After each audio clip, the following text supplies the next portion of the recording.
ಬೀದರ್ನಲ್ಲಿ ರಸ್ತೆ ಕಾಮಗಾರಿಯಲ್ಲಿ ಅಧಿಕಾರಿಗಳ ಭಾರೀ ನಿರ್ಲಕ್ಷ್ಯ ಜನರ ಸಂಚಾರಕ್ಕೆ ಭಾರೀ ತೊಂದರೆಯನ್ನ ಅನುಭವಿಸುವಂತಹ ಗತಿ ಇಂದು ಬೀದರ್ನಲ್ಲಿ ನಡೆದಿದೆ. ರಾತ್ರಿ ಹೊತ್ತು ಮಾಡಬೇಕಾದಂತ ಕೆಲಸ ಹಗಲತ್ತು ಮಾಡಿ ಜನರಿಗೆ ಎಲ್ಲಿಲ್ಲದ ತೊಂದರೆ ಇವತ್ತು ಬೀದರ್ನ ನ್ಯೂ ಆದರ್ಶ್ ಕಾಲನಿ ರೋಡ್ನಲ್ಲಿ ರಸ್ತೆ ಡಾಂಬರೀಕರಣದ ಸಮಯದಲ್ಲಿ ಜರುಗಿದೆ.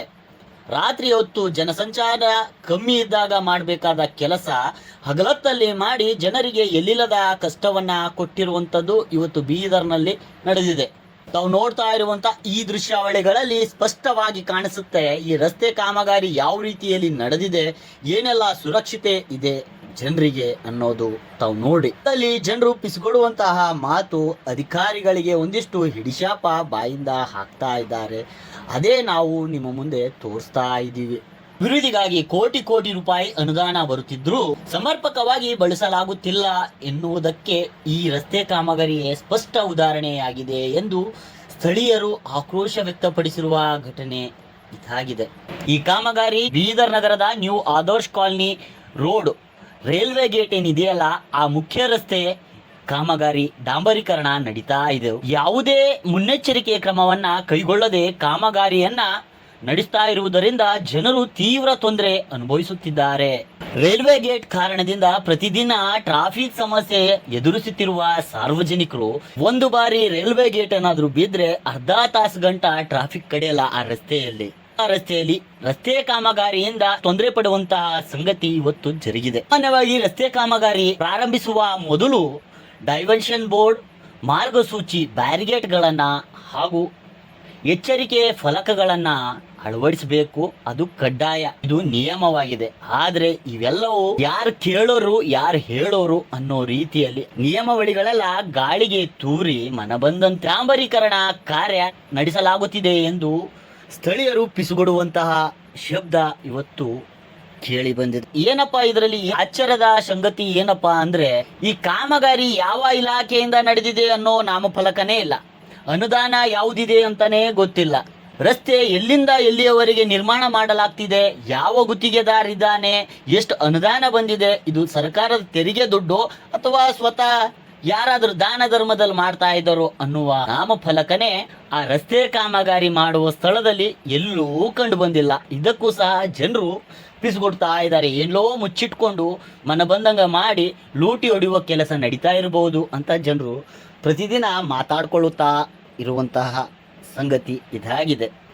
ಇದರ ಕುರಿತು ನಾವು ಸ್ಥಳಕ್ಕೆ ಭೇಟಿ ನೀಡಿದಾಗ ಸ್ಥಳದಲ್ಲಿರುವಂತಹ ಕಾರ್ಮಿಕರಿಗೆ, ಅಲ್ಲಿರುವಂಥವರಿಗೆ ನಾವು ಪ್ರಶ್ನೆ ಮಾಡಿದಾಗ ಯಾರು ಗುತ್ತಿಗೆದಾರರಿ, ಏನಿದೆ ಇದು, ಯಾವ ಅನುದಾನ ಅಂತ ನಾವು ಕೇಳಿದ್ರೆ ನಾನೇ ಗುತ್ತಿಗೆದಾರರಿ, ಮೇಲಧಿಕಾರಿಗಳ ಸೂಚನೆಯಂತೆ ಈ ಕಾಮಗಾರಿ ನಡೀತಾ ಇದೆ ಎನ್ನುವ ಹಾರೈಕೆ ಮಾತನ್ನ ಹೇಳಿ ಊಟದ ನೆಪವನ್ನು ಹೇಳಿ ಅಲ್ಲಿಂದ ಕಾಲ್ ಕಿತ್ಕೊಂಡು ರವಾನೆ ಆಗ್ತಾರೆ.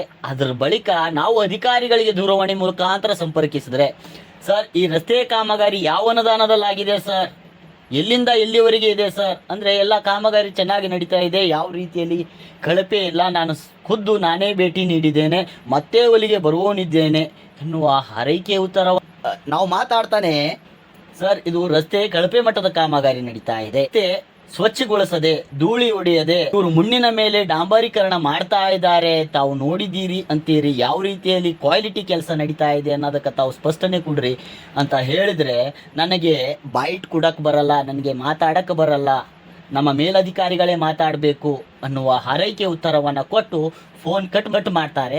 ಪುನಃ ಫೋನ್ ಆದ್ರೆ ಆ ಫೋನೇ ರಿಸೀವ್ ಮಾಡಲ್ಲ. ಎಕ್ಸಿಕ್ಯೂಟಿವ್ ಇಂಜಿನಿಯರ್ ಕಾಮಗಾರಿ ನಡೀತಿರುವ ರಸ್ತೆಯಲ್ಲಿ ಯಾವುದೇ ಬ್ಯಾರಿಕೇಡ್ ಇರಲಿಲ್ಲ. ವಾಹನಗಳು ಡಾಂಬರೀಕರಣ ಮಾಡ್ತಿರುವಂತಹ ರೋಡ್ ಮೇಲೆ ವೇಗವಾಗಿ ಚಲಿಸ್ತಾ ಇದೆ. ಒಂದು ಕಡೆ ರೋಲರ್ ಓಡಾಡ್ತಾ ಇದೆ, ಅದ್ರ ಪಕ್ಕದಲ್ಲೇ ಮತ್ತೊಂದು ವಾಹನ ನಡೀತಾ ಇದೆ. ಇದರಿಂದ ಏನಾದ್ರೂ ಅನಾಹುತವಾದ್ರೆ ಯಾರು ಹೊಣೆಗಾರಿಕೆ ಹೊರಿಸ್ತಾರೆ, ಇಲಾಖೆಗಂತ ಕೇಳಬೇಕು, ಯಾವ ಅಧಿಕಾರಿಯನ್ನ ಕೇಳಬೇಕು?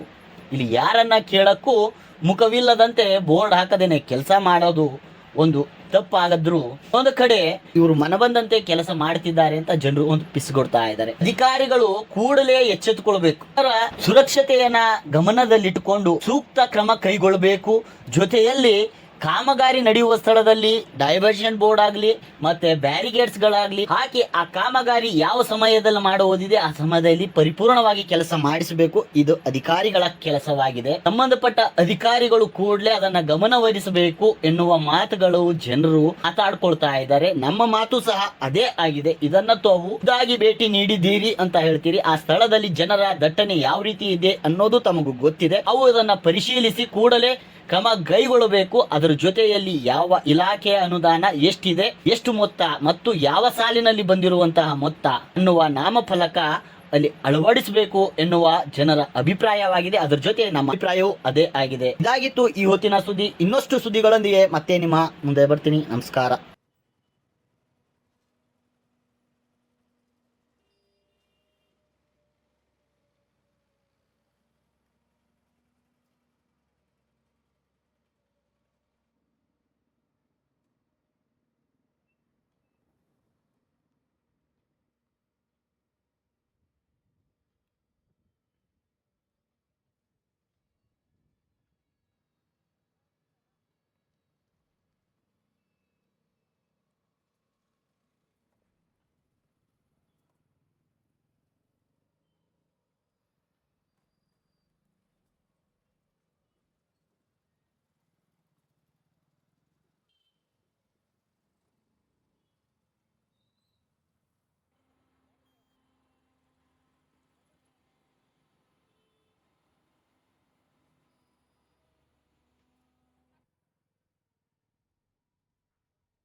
ನೀವಿನ್ನೂ ನಮ್ಮ ಚಾನಲ್ನ ಸಬ್ಸ್ಕ್ರೈಬ್ ಮಾಡ್ಕೊಂಡಿಲ್ಲ ಅಂದರೆ ಕೂಡಲೇ ಸಬ್ಸ್ಕ್ರೈಬ್ ಮಾಡಿ, ಲೈಕ್ ಮಾಡಿ, ಬೆಲ್ ಬಟನ್ ಒತ್ತಿ.